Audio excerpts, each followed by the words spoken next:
Chapter 6. Ta-da! In the torchlight, Jack saw 3 hawkmen standing over him.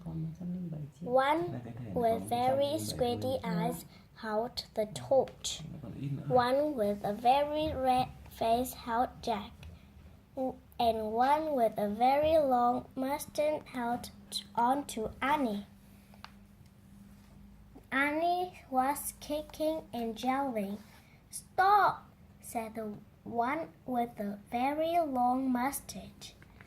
"Who art thou?" said the one with the very red face. "Spies, foreigner, Egyptian, Roman, Persian," said the squinty-eyed one. "No, you dummies," said Annie. "Oh, brother," Jack muttered. "Arisem," said Redface. "The dungeon," said Squinty Eyes. The guard marched Jack and Annie out of the armory. Jack looked back frantically. Where was his backpack? "Go," said the guard, giving him a push. Jack went down the march, down the long, dark hallway. Squinty, Annie, Mustard, Jack, and Red. Down a narrow, windy staircase. Jack heard Annie shouting at the guard. "Dummies, meanies, we didn't do anything." The girl laughed. They didn't take her seriously at all. At the bottom of the stairs was a big iron door with a bar across it. Squinty pushed the bar of the door. When he saw at the door, it creaked open. Jack and Annie were pushed into a cold, clammy room. The fairy torchlight, the dungeon,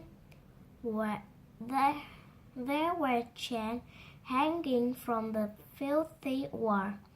Water dripped from the ceiling, making puddles on the stone floor.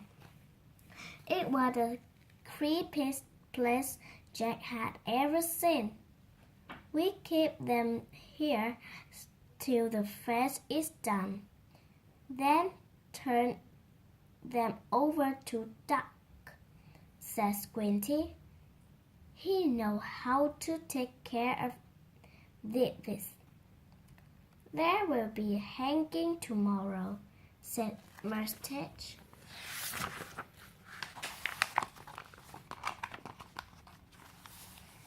"If the rat don't get them first," said Red. They all laughed. Jack saw that Annie had his backpack. She was quietly unzipping it. "Come on, let's chain the 2 of them," said Squinty. The guards that toward them. Annie whipped her flashlight out of the pack. "Ta-da!" she yelled. The gold froze. They stared at the shiny flashlight in her hand. Annie switched the light on. The gold gasped in fear. They jumped back against the wall. Squinty dropped the torch. It fell into the dirty puddle on the floor, sputtered, and went out.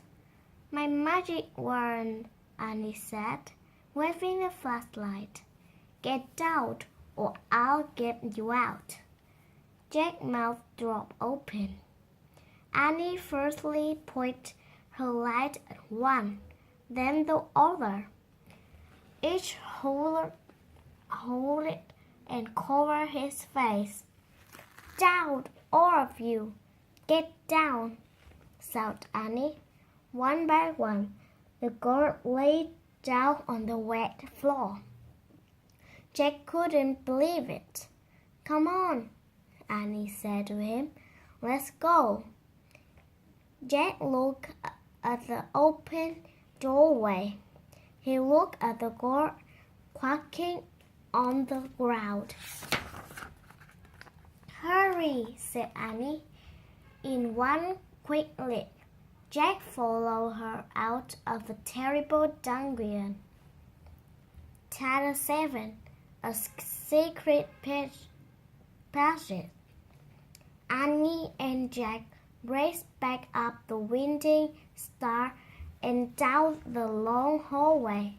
They hadn't gone far when they heard shouting behind them. Dog barking in the distance. They're coming, Annie cried. In here, said Jack. He softly opened the door of the hallway and pulled Annie into the dark room. Jack pushed the door shut. Then Annie shined her flashlight around the room. There were roll and shark and wooden barrel. I better look in the book, said Jack. Give it to me. Annie gave him the flashlight and his backpack. He pulled out the book and started tearing through it. Shh, said Annie. Someone's coming. Jack and Annie jumped behind the door as it creaked open. Jack held his breath. A light from a torch danced widely over the shark and barrel. The light disappeared. The door slammed shut. Oh man, whispered Jack. We have to hurry. They might come back. His hands were trembling as he flipped through the pages of the castle book. Here's a map of the castle, he said. Look, this must be the room we're in, a storeroom. Jack studied the room in the book. These are sacks of flour and barrels of wind. Who cares? We have to go, said Annie, before they come back. No, look, said Jack. He pointed at the map. Here's a trap door. He read aloud. This door led from the storeroom through a secret passage to a precipice over the moat. What is a precipice? Said Annie. I don't know. We'll find out, said Jack. But first, we have to find the door. Jack looked at the picture carefully. Then he shined the flashlight around the room. The floor in the room was made of stones. The trapdoor in the picture was 5 stones away from the door to the hall. Jack shined the light on the floor and counted the stones. 1, 2, 3, 4, 5. He stamped on the 5th stone. It was loose. Jack put the flashlight on the floor. He worked his finger under the thin sheet of stone and tried to lift it. Help, Jack said. Annie came over and helped him lift the stone square out of its place. Underneath was a small curtained door. Jack and Annie tugged on the rope handle of the door. The door fell open with a thunk. Jack picked up the flashlight and shined it on the hole. There's a little ladder, he said. Let's go. He climbed on the flashlight and held his way down the small ladder. Annie followed. Then they both reached the bottom of the ladder.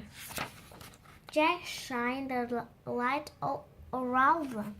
there was a tuna. He crouched down and began moving through the damp, creepy tuna. The flashlight barely lit the stone walls. Jack saw the light. Were the battery running down? I think our light dying, he said to Annie. Hurry, she called from behind. Jack went faster. His back hurt from crouching. The light got dimmer and dimmer. He was desperate to get out of the castle before the battery died completely. Soon he reached another small wooden door, the door at the end of the tunnel. Jack unlatched the door and pushed it open. He poked his head outside. He couldn't see anything in the misty darkness. The air felt good, cold and fresh. He took a deep breath. Where are we? Whispered Annie behind him. What do you see? Nothing, but I think we come to the outside of the castle, said Jack.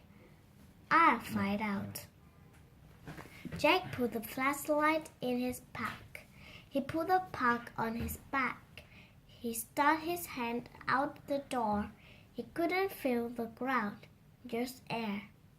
I'm going to have to fit first, he said. Jack turned around on the small tuner, who lay down on his stomach. He stuck one leg out the door, then the other. Jack inched down bit by bit until he was hanging out the door, clinging to the ledge. This must be the precipice, he called to Annie. Pull me up. Annie reached for Jack's hand. I can't hold you, she said. Jack felt his fingers slip. Then down he fell, down through the darkness. Splash!